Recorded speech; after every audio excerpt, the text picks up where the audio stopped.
Demi Allah, beda dengan sekarang. Di waktu itu ketika Anda ucapkan demikian terbuka kepada keluarga dan mohon petunjuk kepada Allah, datanglah sakinah di situ. Dan pada saat yang bersamaan datang rahmat. Nggak ada di waktu itu kecuali malaikat, hadis sahihnya mencatat dan mengatakan, setiap yang kamu mohonkan, jika engkau minta ampun, Allah langsung ampuni. Hadis qudsi. Ghafartu lak, aku ampuni semua dosamu, engkau minta, aku jawab semua doamu.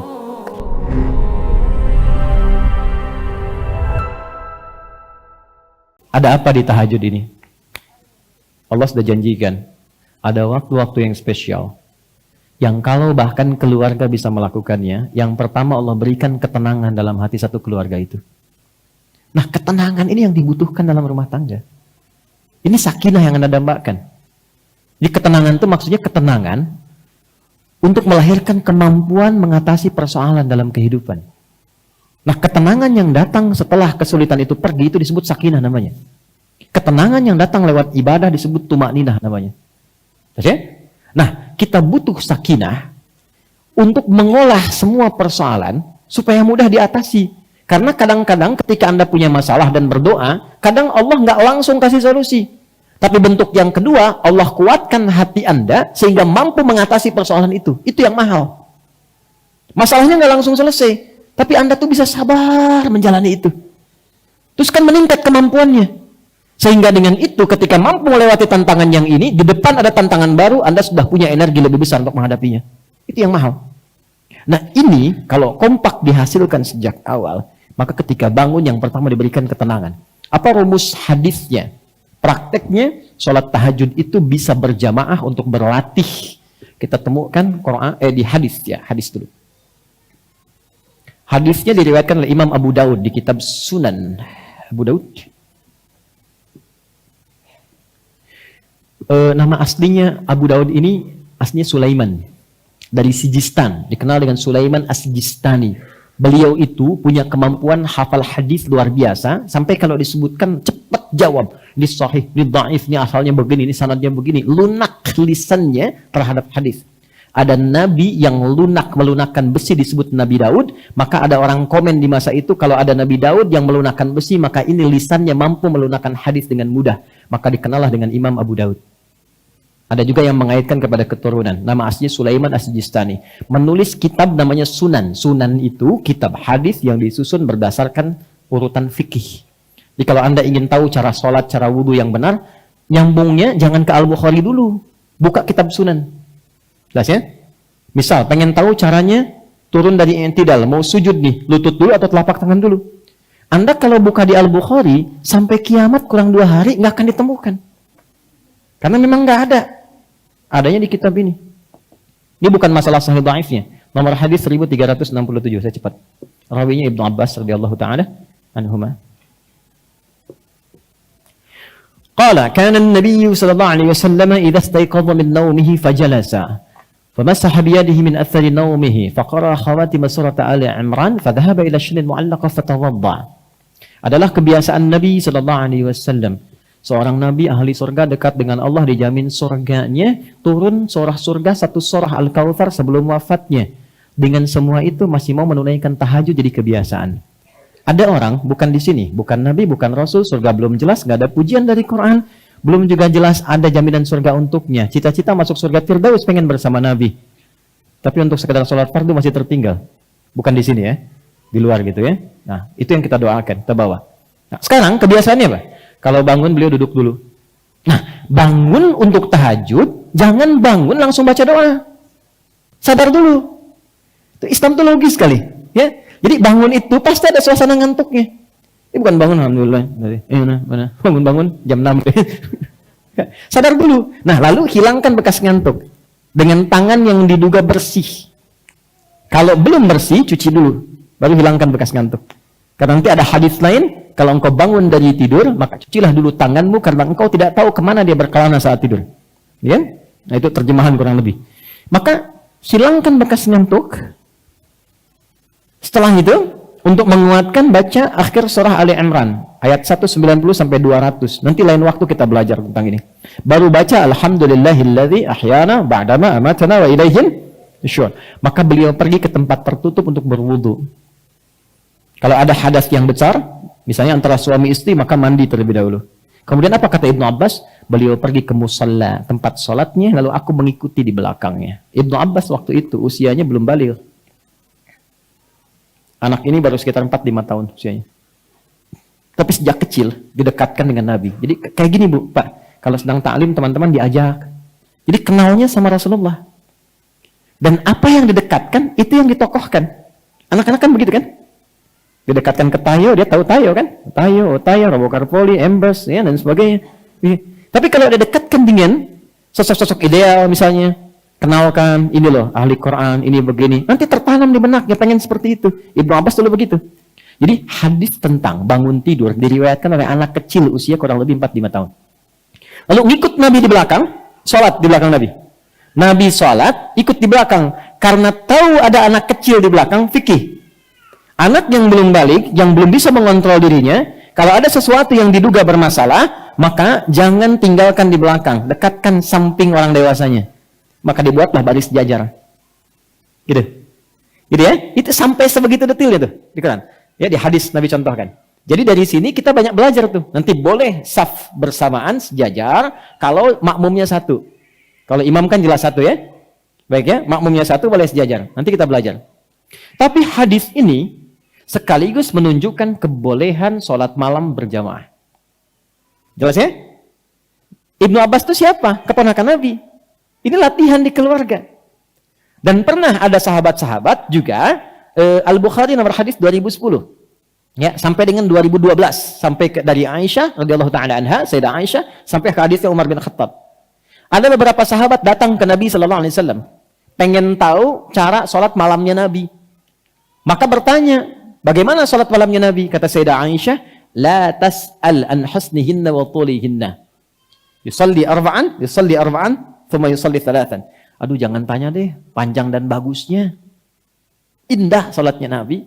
Kalau dengan saya, biasanya 11 rakaat, 4-4-3. Di tempatnya Sayyidah Maimunah, 11 rakaat, 2-2-2-2-2, ujungnya 1. Nanti kadang lebih daripada itu. Nabi melatih yang standar. Penasaran orang-orang ini. Abdullah bin Mas'ud radhiyallahu ta'ala anhu, Ubay bin Ka'ab radhiyallahu ta'ala anhu, dan beberapa yang lain. Besoknya, ketika tidak dengan di rumahnya, mengikuti Nabi, malamnya ikut tahajud di belakang Nabi. Benar kata Sayyidah Aisyah. Rakaat pertamanya 100 ayat Al-Baqarah. Dikira akan ruku, ternyata tidak. Disempurnakan Al-Baqarah 286.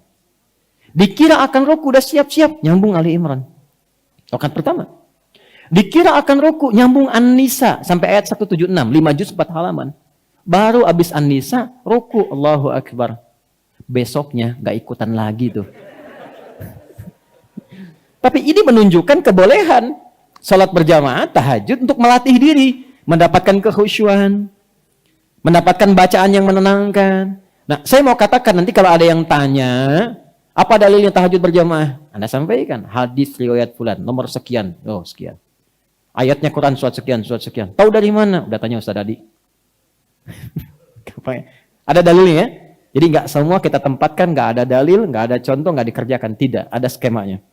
Nah, nanti kalau sudah siap, bangun, ambil wudhu, usahakan di rumah. Tapi ini rahasia ya, di antara kita saja, kasih hari ini. Kalau bisa, bikin mihrab. Oke? Bikin apa? Mihrab. Dan gak harus mewah, gak harus luas. Saya waktu pertama pulang dari Tripoli, kontrak, petakan, ada 3 petak. Satunya kami siapkan mihrab. Sehamparan sejadah aja.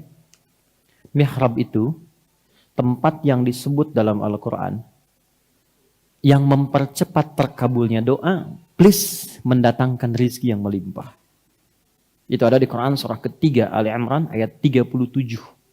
Maryam punya mihrab. Tidak harus di masjid, di rumah bisa dibikin. Tapi tolong, itu khususkan ibadah saja. Jadi di luar ibadah, keluar dari situ. Termasuk bikin status ya. Masuk situ ceklik, maaf ya sedang di mihrab, jangan ganggu. Jadi sholat, baca Quran, berdoa di situ. Perhatikan baik-baik. Kalau punya agak luas tempatnya, siapkan malam bangun. Buka dengan sholat dulu. Antum latihan teman-teman, yang ikhwan. Kan imamnya antum. Imamnya kan antum. Masa anak Anda sekarang sudah mulai membaca, menghafal? Ya kan? Bapaknya juga semangat. Di sekolah kami, tidak ada anak masuk sekolah kami, kecuali ibunya juga mesti ikut. Perjanjian di awal. Anaknya belajar, ibunya belajar. Di anaknya tahsin, ibunya tahsin. Jadi pulang dari sekolah, anak setoran ke ibunya pun sudah satu level. Nah, antum naikkan yang laki-laki, karena antum imamnya. Gak apa-apa. Mulai dari yang rendah, jangan panjang-panjang dulu. Yang disukai justru kata Quran, faqra'u ma tayassara minal Quran. Yang ringan dulu, yang penting nyaman tahajudnya. Antum hari ini wajahnya very very cool gitu kan? Ya, cari yang cool-cool dulu. Qul huwallah, qul a'udzu birabbil falaq, qul a'udzu birabbin nas. Enggak apa-apa, enggak apa-apa. Ya. Sampai anak merasa di belakang, "Pah, naikin dong." Oh, besok ad-duha, besok lagi al-insyirah.